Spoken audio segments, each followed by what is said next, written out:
Hello believers, welcome back to our channel believers world. இன்னைக்கு நான் உங்ககிட்ட பகிர போகிற விஷயம் ரொம்ப சக்தி வாய்ந்தது. நீங்கள் நினைக்கிற ஒரு நபர் உங்களுக்கு கால் பண்ணணும்னோ இல்லை மெசேஜ் அனுப்பணும்னோ ஆசைப்படுறீங்களா?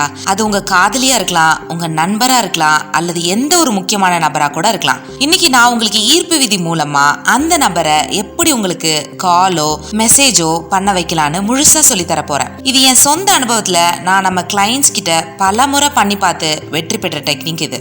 நீங்களும் நிச்சயமா செய்யலாம். இந்த வீடியோவை முழுசா பாருங்க, ஏன்னா ஒவ்வொரு நிமிடமும் மிக முக்கியம். கடைசியில நான் சொல்ல போற ரகசிய நுட்பம் உங்க வாழ்க்கையை மாத்திடும். அதனால லைக் பண்ணிட்டு முழுசா பாருங்க.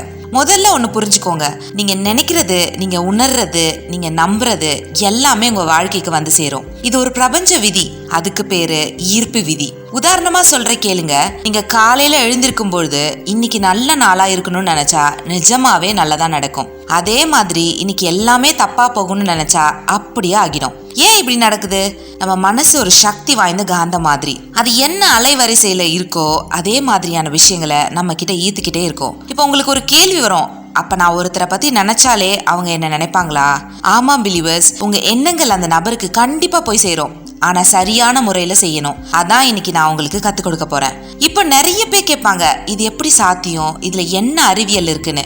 கேளுங்க பிலீவர்ஸ், நம்ம மனசு வெளியிடுற எண்ண அலைகள் மின்காந்த அலைகள் மாதிரி. இது விஞ்ஞானத்துல நிரூபிக்கப்பட்டது. நம்ம மூளை தொடர்ந்து சிக்னலை வெளியே அனுப்பிக்கிட்டே இருக்கு. உங்க மனசுல நீங்க ஒருத்தரை பத்தி ரொம்ப வலுவா நினைக்கும் போது அந்த நபரோட ஆழ் மனசு அந்த சிக்னலை பிடிச்சுக்கும். திடீர்னு அவங்களுக்கு உங்களை பத்தி நினைவு வரும். இவரை ஏன் திடீர்னு நினைவு வருதுன்னு அவங்களுக்கே ஆச்சரியமா இருக்கும். அப்பவே அவங்க உங்களுக்கு அழைப்பு விடுவாங்க அல்லது செய்தி அனுப்புவாங்க.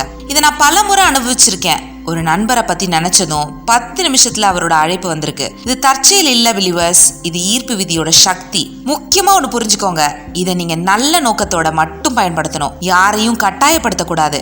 அவங்களோட சுதந்திரத்தை மதிக்கணும். இது ஒரு தொடர்பை உருவாக்க உதவும் ஒரு வழி. ஆனா இறுதி முடிவு அவங்களோடது. சரி, இப்போ நேரடியா நடைமுறைக்கு போவோம். ஃபர்ஸ்ட் ஸ்டெப், அதாவது முதல் படி, தெளிவான நோக்கம். நீங்க யாரை அழைக்க வைக்கணுமோ, அதாவது காலோ மெசேஜோ பண்ண வைக்கணுங்கிறத ரொம்ப தெளிவா இருக்கணும். அந்த நபரோட பெயரை மனசுல வச்சுக்கோங்க. அவங்க முகத்தை தெளிவா கற்பனை பண்ணுங்க. எக்ஸாம்பிளுக்காக நான் ராஜான்னு ஒரு பெயரை எடுத்துக்கிறேன், உதாரணம் சொல்றதுக்காகத்தான். இப்போ நீங்க என்ன செய்யணும்னா, ஒரு அமைதியான இடத்துல உட்காருங்க. கண்ணை மூடுங்க. 2 நிமிஷம் ஆழமா மூச்சு விடுங்க. உங்க மனசை அமைதிப்படுத்துங்க.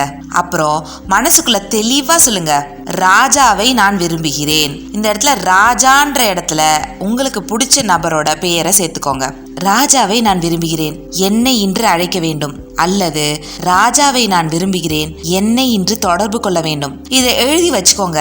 ஏன்னா எழுதினா அதுக்கு இன்னும் சக்தி அதிகம். ஒரு பேப்பர் அல்லது ஒரு நோட்ல எழுதுங்க, இன்று ராஜா என்னை அழைப்பார், அல்லது இன்று ராஜா என்னை தொடர்பு கொள்வார் அப்படின்னு எழுதுங்க.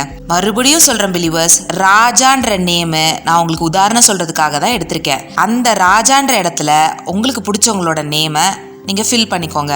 ஓகே, ஆனா இங்க ஒரு முக்கியமான விஷயம், சந்தேகமே வச்சுக்காதீங்க. பேசுவாரா மாட்டாரான்னு யோசிக்காதீங்க. அது நடக்குன்னு 100% நம்புங்க. உங்க நம்பிக்கை தான் இதுல ரொம்ப முக்கியம். இப்ப வர ஸ்டெப்பு தான் எல்லாத்தையும் விட சக்தி வாய்ந்தது.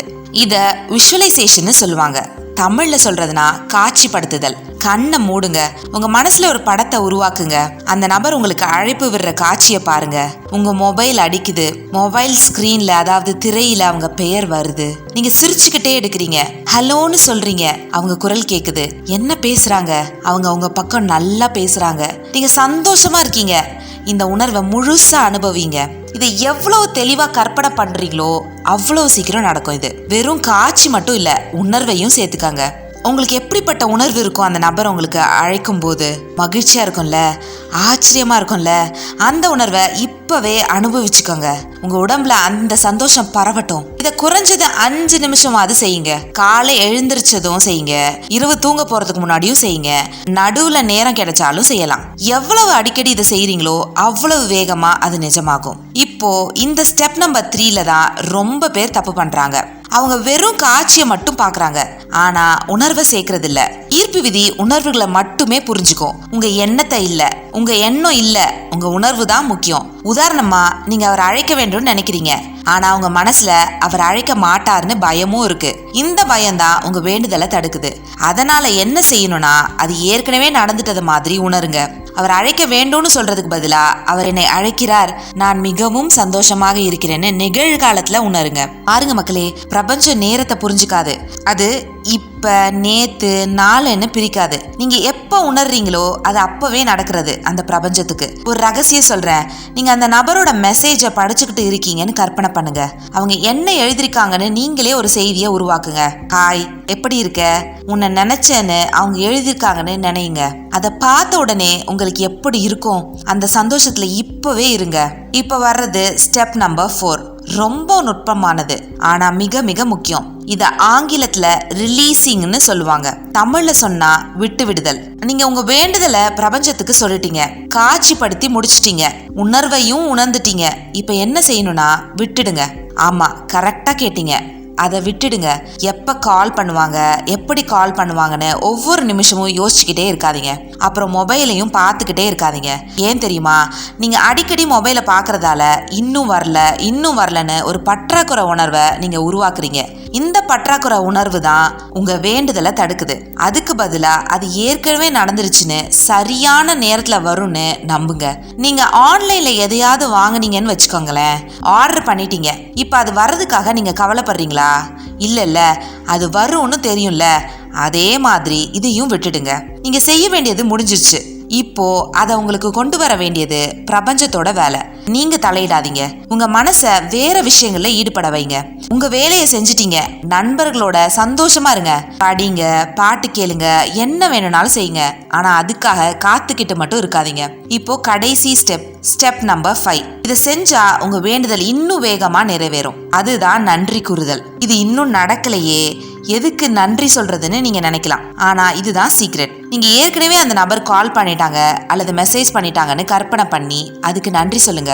நன்றி பிரபஞ்சமே, ராஜா என்னை அழைத்ததற்கு, அல்லது நன்றி ராஜா என்னை தொடர்பு கொண்டதற்குன்னு சொல்லுங்க.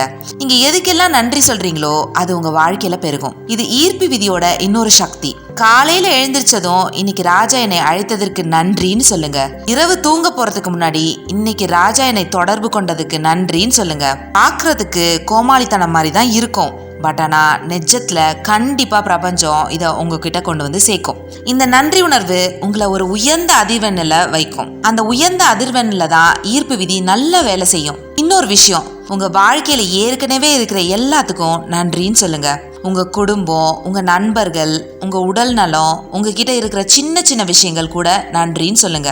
இந்த நன்றி உணர்வு உங்க வாழ்க்கையில இன்னும் நிறைய நல்லதை கொண்டு வரும். சரி பிலீவர்ஸ், இப்ப நம்ம பார்த்த எல்லா ஸ்டெப்ஸையும் சுருக்கமா பார்க்கலாம். ஸ்டெப் நம்பர் 1, தெளிவான நோக்கம். யாரும் உங்களுக்கு காலோ மெசேஜோ பண்ணணும்னு தெளிவா இருங்க. Step number 2, காட்சிப்படுத்துதல். அந்த நபர் அழைக்கிற காட்சியை மனசுல பாருங்க. ஸ்டெப் நம்பர் 3, உணர்வுகளை உணர்தல். அது நடந்துட்ட மாதிரி சந்தோஷத்தை இப்பவே உணருங்க.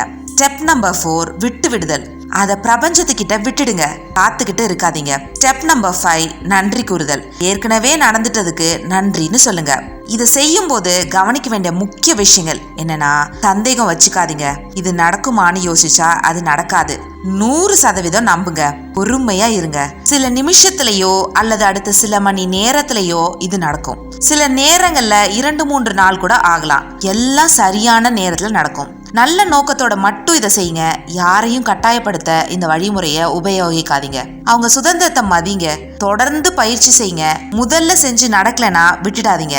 தொடர்ந்து செஞ்சா கண்டிப்பா வெற்றி கிடைக்கும். நான் உறுதியா சொல்றேன், இது நிச்சயம் நடக்கும்.